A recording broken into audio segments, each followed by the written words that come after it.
इसका market cap है तकरीबन 680 करोड़ रुपए। और अगर आप इसमें देखेंगे पिछले 4 क्वार्टर में इन्होंने कितनी कमाई की है, इनका मुनाफा है तकरीबन 140 करोड़ रुपए का। तो 140 करोड़ रुपए के मुनाफे के सामने 680 करोड़ का मार्केट कैप, तो इसका पी 4 से भी कम है।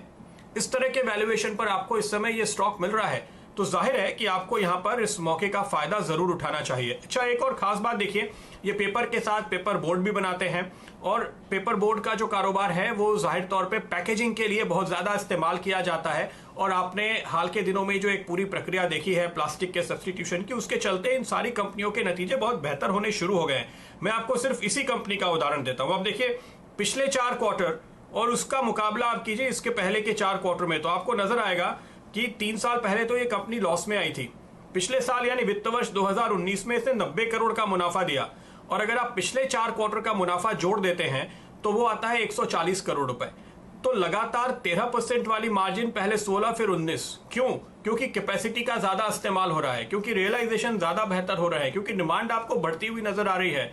इसलिए यही वजह है कि मुझे ये स्टॉक बहुत ही बेहतरीन लगता है इस पूरे सेगमेंट के अंदर, और मैं आपको यहां पर खरीदारी की राय दे रहा हूं। जैसे मैंने कहा, आपके लिए यहां पर टारगेट मेरे हिसाब से तुरंत तौर पे करीबन 125 रुपए के बनेंगे, लेकिन दूसरे तमाम पेपर स्टॉक्स अगर आप देखें तो वो अपनी बुक वैल्यू से 30-40% के डिस्काउंट पे चलते हैं। इस कंपनी की बुक वैल्यू है 242 रुपए की, तो जाहिर है कि वहां से अगर आप थोड़े डिस्काउंट पर भी लेंगे तो इसके टारगेट बहुत ऊपर आएंगे। इसकी बात हम फिर कभी करेंगे जब आप इसको अपग्रेड कर रहे हो, लेकिन फिलहाल यहां पर खरीदारी की राय आपके लिए बन रही है। राहुल शर्मा जी हमारे साथ जुड़ चुके हैं क्या? शर्मिला जी भी अगर जुड़ी हो तो बताइएगा डायरेक्टर साहब। फिलहाल मानस आपकी राय लेंगे। चार्ट देखिए आप, एक अच्छे कंसोलिडेशन से ये बाहर निकल रहा है, क्या कॉल देते हैं आप? देखिए बॉटम फॉर्मेशन हुआ था 90 रुपए के आसपास प्रदीप जी, और मेरे ख्याल से 3-4 हफ्ते पहले मॉर्निंग स्टार पैटर्न बना है वीकली चार्ट पे, कंसोलिडेशन देखने को मिला है, और आज फिर से एक ब्रेकआउट चार्ट पे देखने को मिला है। तो मैं समझता हूँ कि जो नेक्स्ट टारगेट होगा वो 50 डे मूविंग एवरेज होगा, जो कि 120-121 के आसपास है। 15 रुपए का मूव मिलेगा यहाँ से, तो बिल्कुल खरीदारी करें। 99 के नीचे स्टॉप लॉस रखें।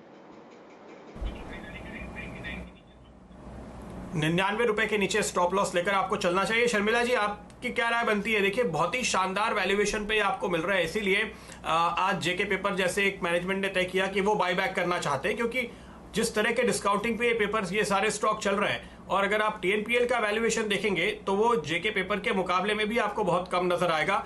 इनकी बुक वैल्यू देखिए करीब 250-250 रुपए पे, और स्टॉक आपको 100 के आसपास मिल रहा है।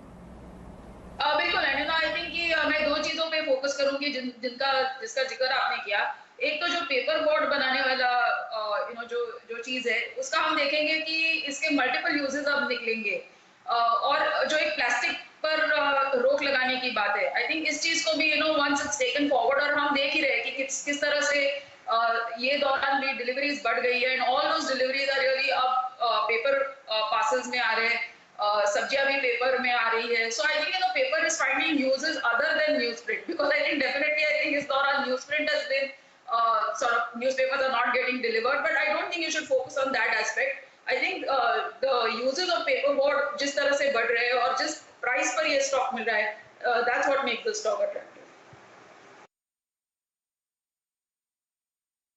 तो वो भी अब देखिए ग्रीन जोन के बाहर आपको पेपर्स की वापस से लाइफ आम होती हुई नजर आने लगी है। ऐसी खबरें हमारे सामने आ रही है, थोड़ा और इंतजार करने की जरूरत होगी। तो ये वजह है यहाँ पर फिलहाल चुनने की। जी हाँ, पिटाई की वजह यही थी कि अखबारों ने छपटा बंद किया था, इसलिए ये स्टॉक जो 350 रुपए वाला था, इसीलिए तो आज आपको इस लेवल के आसपास मिल रहा है। माफ कीजिएगा, करीब 170 रुपए के आसपास था, वो आपको आज इस लेवल पर मिल रहा है। शैल जी।